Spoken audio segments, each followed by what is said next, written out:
Another Tasmania Talks podcast. Go to tasmaniatalks.com.au for anything you've missed. I am hugely privileged to have spoken prior to the woman I'm about to speak to. I'm also arguably more privileged to have spoken to her son. His name was Dan.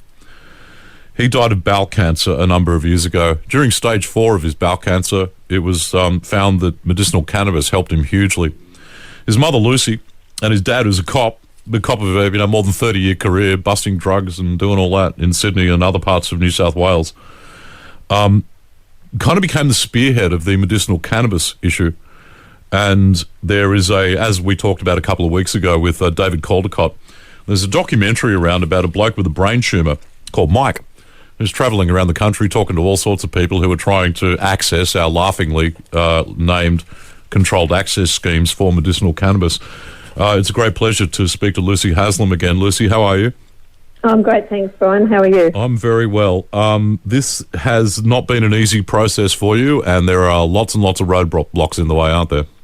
Oh, sadly, yes. Still, the roadblocks exist, and there's plenty of them. And the documentary High as Mike was really inspired by those roadblocks and the need to actually show Australia what's happening at a political level, because this is still very much political cannabis. Yes, it is, isn't it? It's an interesting term you use. I've had any number of conversations, both publicly and privately, with politicians who would otherwise be responsible for making this happen, and their position seems to be to make it not happen as much as they possibly can. Would that be a fair assessment?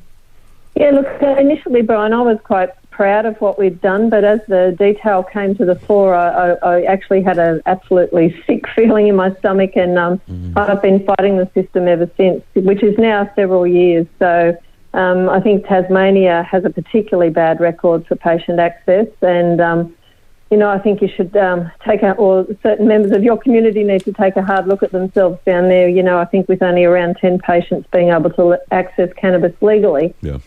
That's not even the main, that's part of the problem. But, some of the patients that have been able to access legally then go on to not be able to afford the legal product. So they're forced back to the black market anyway. So which is a bizarre state of affairs, Lucy, when we've got the state government heavily engaged and involved in the growing of medicinal cannabis to be turned into drugs for export. I find that, their positions on this disingenuous, to say the least.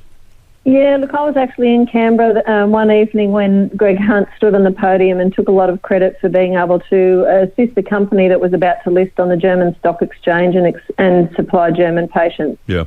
And bizarre, isn't it? I took great umbrage to that. I think that's a real slap in the face for Australian patients who are so desperate for this medicine, and whether their doctors want to admit it or not, they're doing it anyway. And I think the system is failing when it's failing to keep people safe, and when it's driving them en masse to the black market. Yeah, there's no doubt the political positions from many are ideologically driven. It's a case of over my dead body will this happen, and presumably they're pretty happy for everybody else to wait until they do die so that we can bring in some sensible laws here. To the extent that it is difficult, possibly the best way to learn how difficult it is right around the country would be to check out the High as Mike doco, which is on. Assuming we can get the ticket sales. Now, there's a couple of caveats here. Wednesday, the 24th of July at 6:30 p.m. at the Village Cinemas in Launceston is the screening time.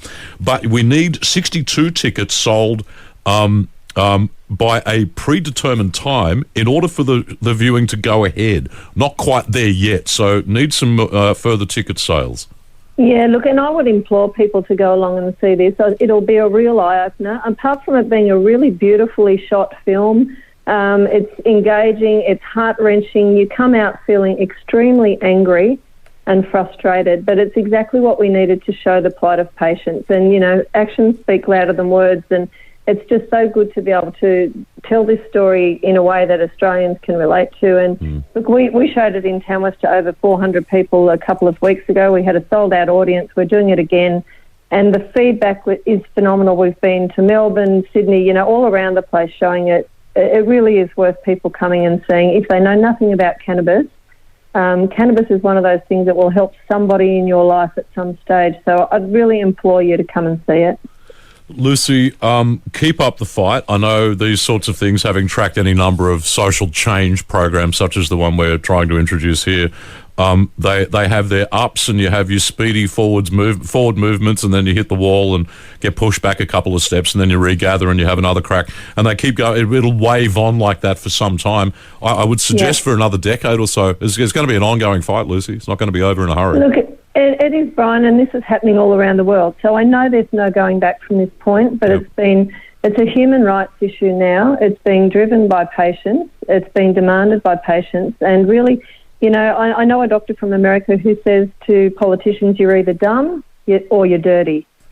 And, you know, there can be no other explanation. I think they see it as a slippery slope to full decriminalisation, and that's what they don't want to have on their watch. Is what I can work out. Well, you know, I mean, I've had conversations with a lot of politicians, and you know, it is a completely different conversation. You don't stop opiates being available to post-operative patients because someone's shooting up down the street.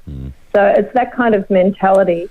It's a clear separation. We're not talking about, as we say in the documentary, we're not talking about getting high. We're talking about getting well. It's a completely different conversation. And at the moment, this is actually costing lives. Yeah. So somebody needs to take a stand. And look, there are people, as you indicate, Lucy, who are using illegally. Every time they hear a siren, they wonder whether it's the bust on their place today. And you can't, I mean, when you're living with somebody who has a condition or a disability such that they require cannabis, that's the last thing you kind of need, I would have thought. Lucy, I am so pleased that you could find some time to have a chat with us. I really appreciate it. Best of luck with it all, and thoughts with you always. Thank you.